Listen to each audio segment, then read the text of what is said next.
pure?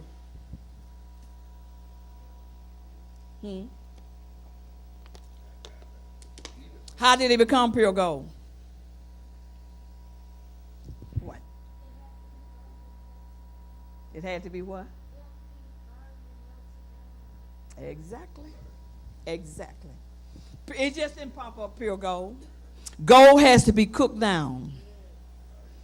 Has to be cooked down. All the infirmities and stuff come up to the top. You skim that off. After you get that skimmed off, you got pure gold. And that's the way you are. God has to get all the impurities and God, get all the things that defects out of us. And then when he gets through, we shall come forth as what? Pure gold. But he got to get all the stuff and all the impurities. And you got to be cooked down. He say, "Is my word not like a hammer?" And you get upset. I'm just saying. I'm just putting it out there. The word have to beat you down. Well, part of the tabernacle was beaten word. Yep. Yep. It says, whew,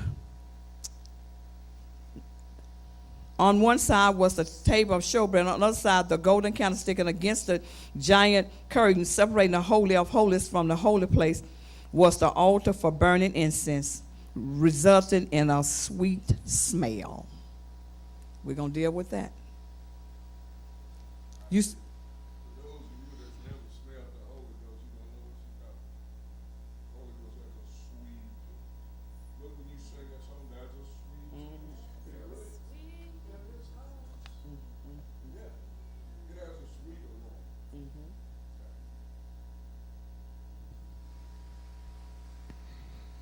The structure of the tabernacle had nothing to do with the world. Nothing to do with the world. The structure of the tabernacle came directly from God. It had nothing to do with the world. The structure of you comes from God. Listen, you have nothing else to do with this world.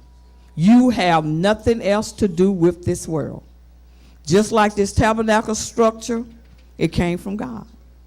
The world didn't do this. The world didn't build that tabernacle. It came straight from God. And that's the way we are. Supposed to be. As the beauty of the tabernacle was inward and not outward, so is the beauty of the New Testament church. As the beauty of the tabernacle was inward and not outward. The beauty was inward and not outward. The beauty was inward and not outward. Let me hear you say that 3 times. The beauty was inward and not outward.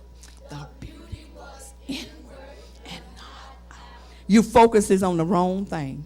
You focuses on the way you look out here. The beauty was not outward. The beauty is inward. We focuses on the wrong thing. Ooh. It said, so it's the beauty of the New Testament church. The beauty of the church is seen within the believer who comprise it. The church is glorious because the believers are glorious before the Lord. See, you are glorious to the Lord. You are glorious. We don't realize you are glorious to the Lord. We are glorious to the Lord. We are God's gem. We shine. We are glorious to the Lord. Saints, when God see you, oh my God, you are glorious to him. You know what glorious is? A glow. You used to know a saint. You used to know a saint. They had a glow about them. They had a mark. You knew a saint. They had mark. They were marked. They didn't look like the world. They didn't act like the world. They didn't dress like the world. You are glorious to God. He fixed you up. You are glorious to him. Don't taunt that glory.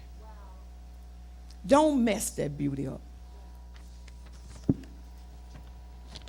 It says, The beauty of the church is seen within. Okay, come. The church is glorious because the believers are glorious before the Lord. As members of the Church of Jesus Christ, we are pure. We are pure. We are pure. We are pure. What is pure? You are pure. You are pure to God. Freed from sin and completely dedicated to Him.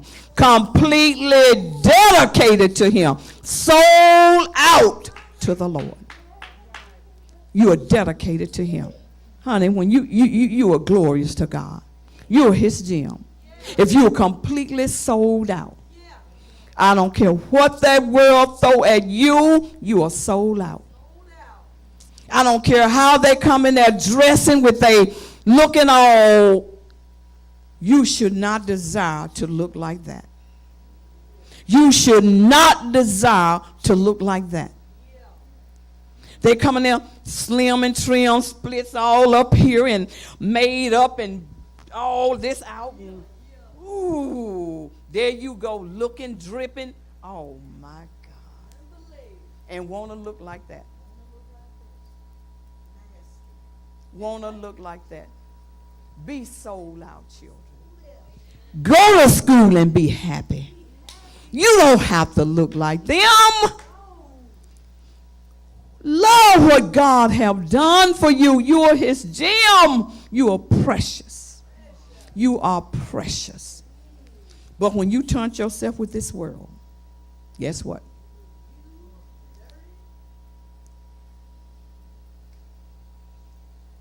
When you love the world, what did He say? When you turn yourself with this world, He don't look at you like that anymore. When you go to looking like this world, acting like this world, you're not glorious to Him anymore. It's just that simple. Then He said, a holy church, no spot, wrinkle, or blemish.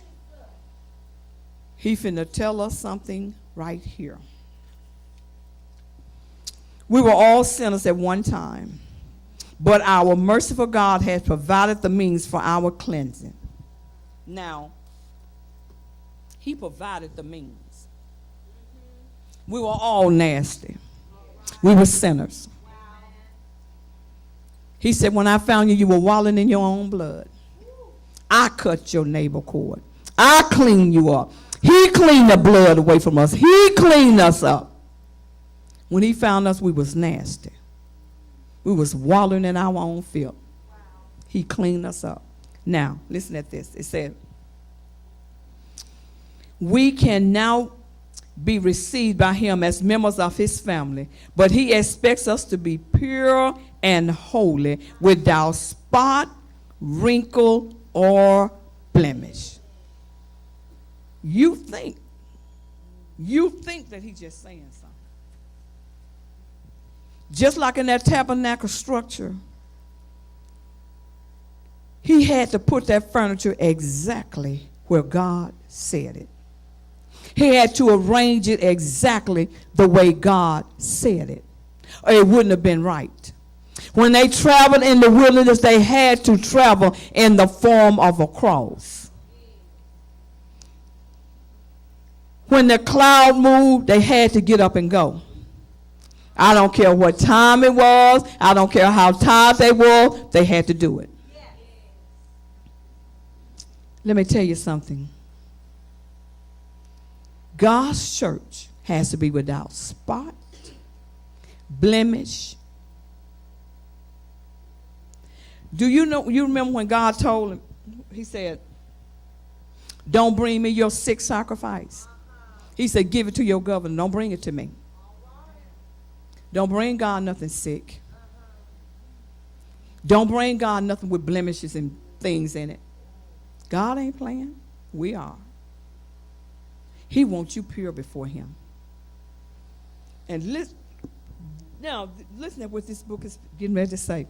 Jesus wants a pure church. Our spiritual purity is what makes us glorious to the Lord. Your purity is what makes you glorious to the Lord. Your purity. The more pure you are, the more glorious you are to God. Your purity is what makes you glorious to the Lord. Your purity. Because it's his personal cleansing. He cleaned you up. He said, if you sanctify yourself, I will sanctify you wholly. If you do all you know to do, if you stop doing everything, do all you know to do. He said, I'll come in and clean you up on the inside. I'll sanctify you wholly. Then he makes you pure. You are pure to him. You're pure. You are pure. You're his gem.